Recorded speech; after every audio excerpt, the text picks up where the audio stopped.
Natacha Saint-Pierre avec Tu trouveras, il est 8h40 sur les ondes de Radio Jinshan Inter et vous écoutez la matinale. La matinale avec Mehdi Hawass. Jusqu'à 10h du matin, on est avec vous, on reste avec vous et vous êtes sur la bonne station tout de suite. Écoutez, ce vendredi 25 octobre, la Cité des sciences de Tunis célèbre la journée mondiale de l'alimentation avec une rencontre scientifique et citoyenne placée sous le thème pour une alimentation saine et durable face aux défis environnementaux. Une matinée d'échanges, de conférences et d'ateliers ouverte au grand public pour réfléchir ensemble à la manière de mieux manger tout en préservant notre planète. J'en parle ce matin avec Hella Roumi, chef du service pavillon La Vie et l'Homme à la Cité des sciences de Tunis. Bonjour Hella, bienvenue sur RTCI. Bonjour Mehdi, c'est Hella Toumi. Merci pour cette invitation. Bonjour à vous, à nos auditeurs et auditrices de la RTCI. Merci d'avoir accepté notre invitation. Avant d'entrer dans le détail, si vous pouvez nous rappeler la philosophie de cette journée mondiale de l'alimentation.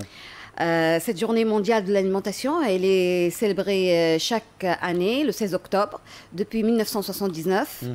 C'est à l'initiation de l'FAO, Organisation des Nations Unies pour l'alimentation et l'agriculture. C'est pour combattre la faim. Vous savez, dans le monde, il y a plusieurs milliards de personnes qui n'ont pas suffisamment d'alimentation saine.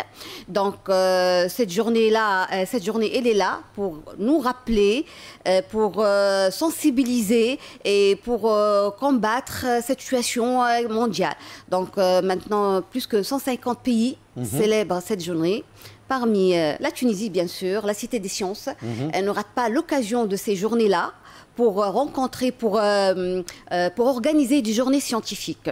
Donc, comme vous venez de le dire, on va célébrer cette journée sous le titre « Une alimentation saine et durable face aux enjeux environnementaux ». Alors justement, pourquoi avoir choisi ce titre ?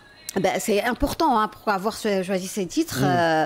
Une alimentation saine, je pense que c'est très important. Et au fait, qu'est-ce qui freine ou qu'est-ce qui empêche d'avoir une alimentation saine? Les enjeux environnementaux, par exemple le changement climatique, la pollution, le dégagement de gaz à effet de serre, la dégradation du sol, bien sûr, la dégradation du sol, la biodiversité qui est en train de disparaître et les menacer, plein d'autres... Alors, avec tout ce que vous venez de me dire, toutes les contraintes environnementales qu'il y a, le monde est en train de changer depuis quelques années déjà, beaucoup d'années. Quand vous entendez Trump venir au pouvoir et dire les changements climatiques, c'est pas vrai, on nous raconte des conneries, il s'est retiré aussi tout l'argent, toutes les subventions qu'il avait avec les conventions de Paris et tout ce qu'il y a. Est-ce qu'il perd la tête ? Je ne sais pas s'il perd la tête, mais les changements climatiques sont là. Les effets du changement climatique, ils sont là. Les vagues de chaleur, la sécheresse, les pluies qui viennent soudainement. Les catastrophes. Les catastrophes naturelles. Nous, on vient de célébrer la journée mondiale des catastrophes naturelles. Le 11 octobre, on a organisé toute une journée scientifique. Donc, ils sont bien là. Ils sont bien visibles, les preuves sont là, quoi. Bien sûr, ils sont bien visibles. Donc ils nient tout ce qui... C'est pour gagner de l'argent, alors, ce soir. C'est sans problème, je sais pas.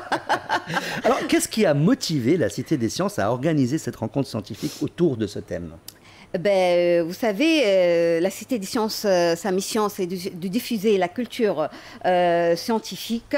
Et donc, c'est la célébration de ces journées est un moyen de diffuser cette culture auprès du grand public, auprès des jeunes.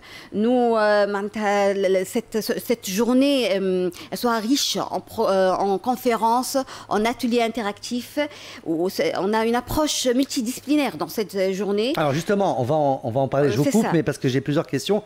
Comment va se dérouler cette journée demain? Quelles sont les principales activités prévues?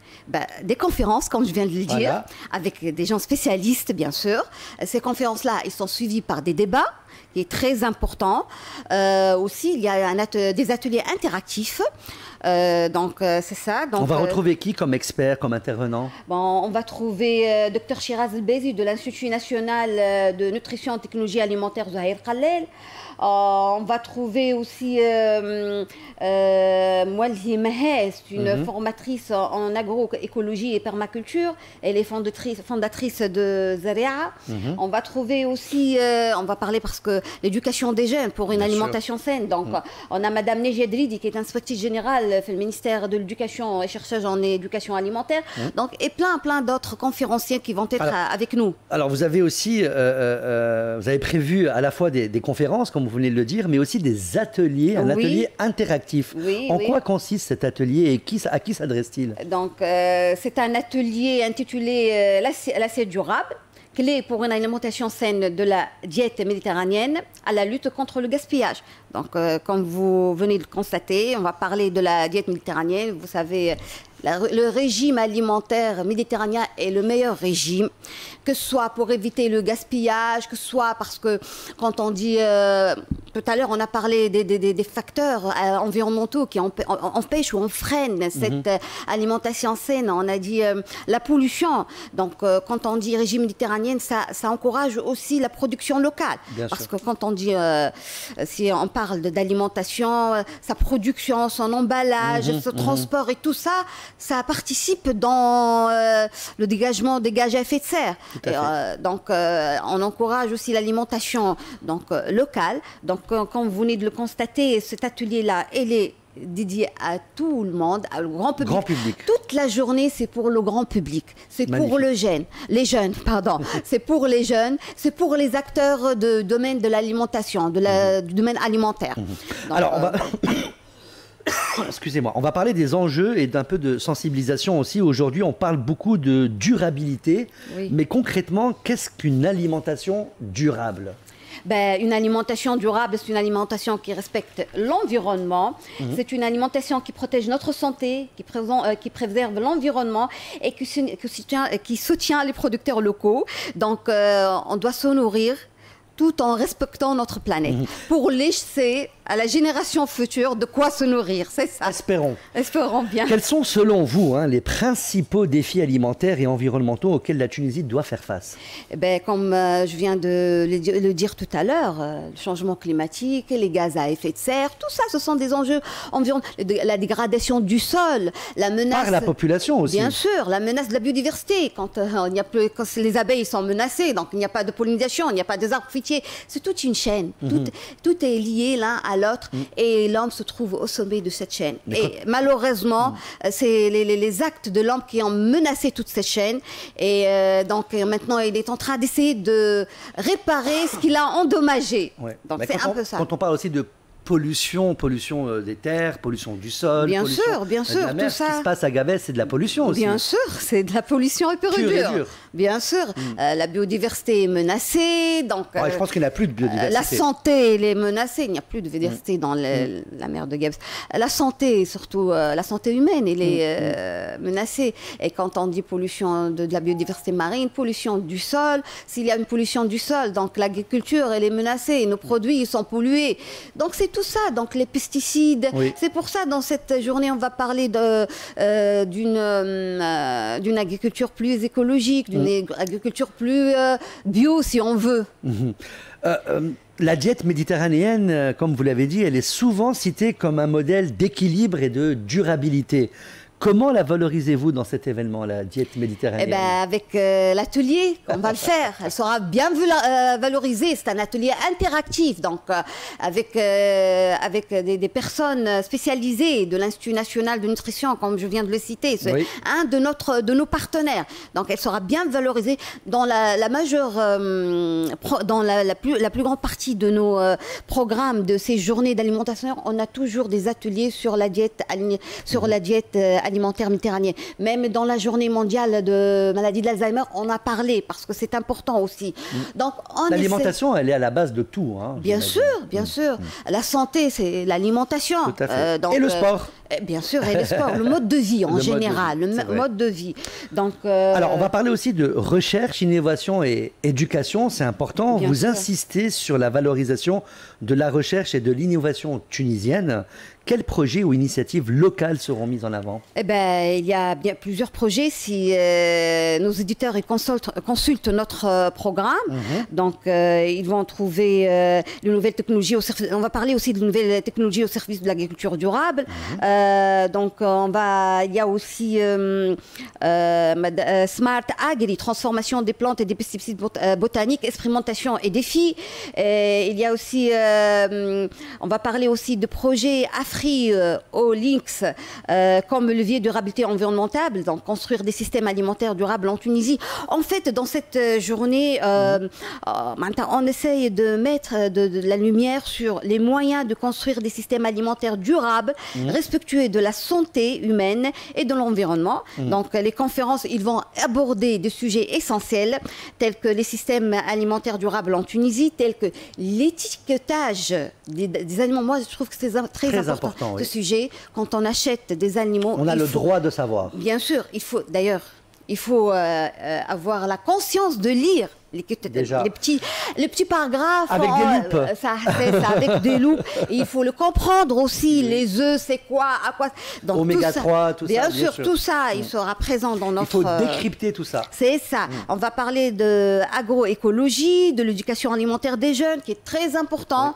Les nouvelles technologies au service d'une agriculture plus verte. Et l'action des associations pour une agriculture durable, c'est très important aussi. Donc... Alors, pensez-vous que la transition vers des modes de consommation plus responsables est en bonne voie en Tunisie? J'espère, on espère. On espère qu'elle est en bonne voie. De toute façon, on essaye, nous aussi, de pousser avec ces journées-là, cette transition. On essaie de la soutenir, on essaie de sensibiliser. Donc, c'est ça notre rôle. Alors, pour celles et ceux qui souhaitent participer, comment peut-on s'inscrire ou simplement assister à cette journée? La journée, elle est gratuite, elle est ouverte à tout le monde, comme d'habitude à la Cité des Sciences. Donc, de quelle heure à quelle heure? Elle est de 9h30 jusqu'à 13h30, donc à la salle Ibn Une al-Haytham. demi-journée, quoi. Oui, une demi-journée à la salle Ibn al-Haytham, c'est un samedi, on ne va pas profiter de tout le samedi, on laisse un peu de temps aux gens pour faire autre chose. Donc c'est une matinée à la salle Ibn al-Haytham, à la Cité des Sciences à Tunis, à partir de 9h30. L'entrée est gratuite, donc on invite le public, notamment les jeunes et les familles, à participer à cet événement pour comprendre, apprendre et agir en faveur d'une alimentation plus saine et plus durable. Un dernier mot, Madame, peut-être sur l'importance de ce type d'événement dans le contexte actuel de changement climatique et de crise alimentaire mondiale. Cette journée représente une occasion unique de dialogue entre chercheurs, éducateurs, associations, entreprises et citoyens autour d'un enjeu majeur, comment nourrir durablement la population, tout en préservant notre planète. Alors on va jouer un petit jeu. On joue. On joue un petit peu ce matin. Le jeu s'appelle Vrai ou Faux, bien manger pour la planète. Alors le principe, il est simple, je vais vous donner une affirmation et vous allez me répondre par vrai ou faux avant de nous expliquer pourquoi, si vous le pouvez. Alors, le miel se conserve éternellement. Oui. C'est vrai? Oui, c'est vrai. C'est vrai, c'est l'un des rares aliments qui ne périment jamais. On a même retrouvé du miel comestible dans des tombeaux égyptiens. Oui, c'est ce que j'allais vous dire. Je suis bien informé. Ben oui. Vous avez bien préparé votre émission, là. C'est comme d'habitude. Manger local, c'est toujours meilleur pour l'environnement? Bien sûr, comme je viens de le dire, si on mange des produits... Mais ça dépend du mode de production aussi, quand même. Bien sûr. Donc, si on mange des produits qui ne sont pas locaux, ça fait du transport, c'est des gaz à effet de serre qui sont dégagés, empreinte carbone et tout ça. Donc, il vaudrait mieux manger local. Ça dépend aussi donc du mode de production, comme je vous ai dit. Un produit local cultivé sous serre chauffée peut parfois être plus polluant qu'un fruit importé de saison. Oui, c'est vrai. Oui. D'accord. Alors, le pain rassis peut être recyclé en chapelure ou en pudding? Apparemment. Oui, j'ai pas essayé. Chapelure, oui. Le pudding, j'ai pas essayé. Alors là. Un bon moyen de lutter contre le gaspillage alimentaire. Bien sûr. Voilà. On va voir ça dans notre atelier aussi. Eh ben, on commence dès maintenant. Oui. Quatrième question. Le régime méditerranéen est reconnu par l'UNESCO comme patrimoine culturel immatériel de l'humanité. Oui. Tout à fait. Il l'est depuis 2010. Hein, pour ses bienfaits sur la santé et son respect de la nature. Oui. Cinquième, le régime alimentaire, donc on n'a qu'à voir nos grands-parents, qu'est-ce qu'ils ont mangé, et on suit l'exemple, c'est le régime méditerranéen. Tout à fait. Alors, cinquième question, il y en a 7. Hein. Les aliments bio ont toujours un meilleur goût que les aliments conventionnels. C'est sûr. C'est sûr, les aliments, quand on dit bio, c'est pas de pesticides, pas de transformation, donc c'est sûr que c'est plus cher. C'est vrai. Sixième question. Oui. Jeter une tomate abîmée, c'est un petit geste sans conséquence. Non. Le gaspillage alimentaire est responsable d'environ 8 à 10% des émissions mondiales de gaz à effet de serre. Bien sûr, bien sûr. De toute façon, avec tout ce qui est alimentation, on peut recycler l'alimentation, mais on peut aussi faire du compostage avec tout ce qui est pourri, avec les légumes et tout ça. Tout est recyclable, rien ne se crée. Rien ne se jette, rien ne se gaspille. Tout se transforme. Exactement. Lavoisier, on l'a bien étudié dans nos cours de secondaire. C'est vrai. Dernière question. En Tunisie, on consomme trop de sel et de sucre par rapport aux recommandations de l'OMS. Oui. Et les 3 blancs qui tuent, ce sont le sel, le sucre et la farine. Il faut s'éloigner le maximum possible. Pas de sel, pas de sucre et de préférence de la farine complète ou intégrale. Je ne sais pas moi comment on appelle ça. Alors vous voyez, hein, manger sain et durable, c'est bon pour la santé, mais aussi pour la planète. Et ce n'est pas si compliqué quand on s'y met ensemble. Merci. Hela Roumi. Hela Toumi, c'est Hela Toumi. Je ne suis pas Mejda Roumi, je suis Hela Toumi de la Cité des Sciences à Tunis. Je ne suis pas libanaise, je suis tunisienne. Hela Toumi, merci d'avoir été avec nous ce matin. On rappelle que la Cité des Sciences à Tunis organise ce samedi 25 octobre une journée scientifique ouverte à tous autour du thème pour une alimentation saine et durable face aux défis environnementaux. Une matinée pour comprendre, échanger et agir à travers des conférences et des ateliers interactifs qui mêlent santé, environnement et innovation. L'entrée est libre et gratuite à partir de 9h30 à la salle Ibn Haytham à la Cité des Sciences. Parce qu'en définitive, mieux manger, c'est aussi mieux vivre ensemble et préserver notre planète. Merci encore, Hela Toumi, et très belle journée à vous. Merci à vous. Merci. Agréable journée à vous et à vos auditeurs aussi. Excellent. Merci à vous. Restez avec nous dans quelques instants. Après les infos de 9h, eh ben, on va parler d'autre chose. On va parler donc 2 invités engagés, hein, professeur Nazi Hagouid Roja, président de l'association Culture Citoyenne, et professeur Elhem Mili, président de l'association sportive Carthage Longe-Côte. Ensemble, elles présenteront une belle initiative collective dans le cadre d'Octobre Rose, le mois mondial de sensibilisation au dépistage du cancer du sein. Ça sera juste après les infos. Tout de suite, on continue en musique et on revient en direct.